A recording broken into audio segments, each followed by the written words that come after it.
ओहो, ये धूप कितनी बढ़ गई है ना। ओके, 9 बजे ही इतनी गर्मी लगती है कि घर का काम रात तक करना मुश्किल हो जाता है। दीदी, ये तो कुछ भी नहीं, रोटी बनाकर बनाते इतना पसीना आता है कि खाना बनाने का मन ही नहीं करता। गर्मी से बचने का हमें कोई जुगाड़ करना चाहिए। काश ठंडी ठंडी फ्रूटी लाकर पीते तो कितना अच्छा लगता। तुमको पता है ना, अभी हमारे पतियों की तनख्वाह कितनी कम है और लास्ट का महीना है, पैसे बिल्कुल नहीं है। बिजली का बिल भरना बाकी है, कहाँ से कोल्ड ड्रिंक आएगी। अरे बहू, तुम तीनों इतनी गर्मी में क्या कर रही हो? मेरी तो धूप से आंखें भी नहीं खुल रही हैं। हाय रब्बा, बहुत गर्मी हो रही है। बहू, कुछ ठंडा शरबत मंगा दे बाहर से। आइडिया माँ जी, मेरे पास एक जुगाड़ है। दीदी, हमारे पास पैसे भी नहीं है और माँ जी को शरबत पीना है, हमें कोल्ड ड्रिंक पीना है। मुझे याद है नीचे 2 आम रखे हुए हैं, अब उससे देखिए मैं कितना अच्छा फ्रूटी जैसा शरबत बनाऊंगी। है सच्ची? चलो सब नीचे चलो, पैर चल रहे हैं। गोपी रसोई में जाकर 2 आम निकालती है और वो अपने हाथ से पिचका कर बिना मिक्सी के लिए गूदा निकाल कर उसमें दूध चीनी डालकर बहुत देर तक भिगोती है, जिससे एक बहुत अच्छा जूस बन जाता है। अरे वाह, ये तो बन गया। गर्म है, अगर इसमें 2-3 बर्फ डल जाती तो ये ठंडा हो जाता और हम सब पी पाते। इसका भी जुगाड़ है मेरे पास, 2 मिनट रुको। किंजल घर से बाहर जाकर पड़ोसन से थोड़ी सी बर्फ मांगकर ले आती है और उसे मैंगो शेक में डाल देती है। इसके बाद वो सबके गिलास में ठंडा ठंडा आम का जूस पलट देती है, जिसे पीकर सबसे पहले ससुर कहता है, अरे बहू, तुमने बिना मिक्सी के बिना फ्रिज के कैसे जुगाड़ करके मैंगो शेक बना दिया? बाहर वालों से ज्यादा अच्छा लग रहा है। पापा जी, यही तो मेरा कमाल है। ला बहू, जल्दी जल्दी दे, कहीं तेरी लाई हुई बर्फ पिघल ना जाए, वरना ये मैंगो शेक भी गर्मी से खराब हो जाएगा। हाँ हाँ माँ जी, दीदी आप दोनों भी पी लीजिए। फिर सब आम का जूस पीकर बहुत खुश हो जाते हैं। 2-3 दिन गुजरते हैं।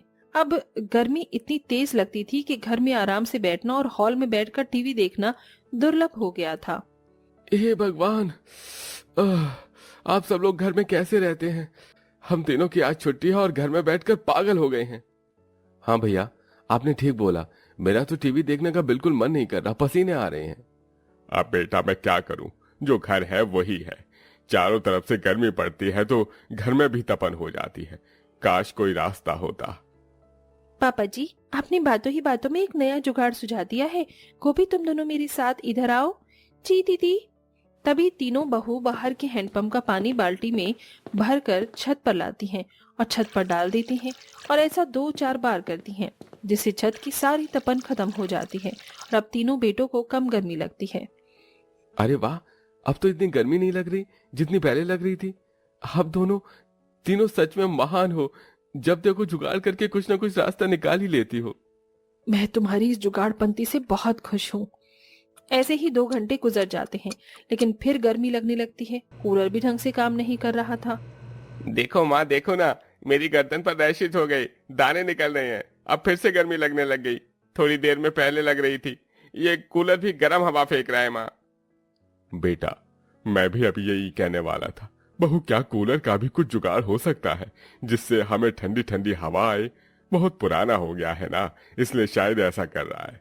काश हमारे पास एसी होता तो एसी की ठंडक हो जाती। पापा जी, एसी की ठंडक तो नहीं मिल सकती, लेकिन एसी जैसा कूलर से ठंडा ठंडा थोड़ा बहुत लग सकता है। मेरे पास एक और गर्मी भगाने का जुगाड़ है।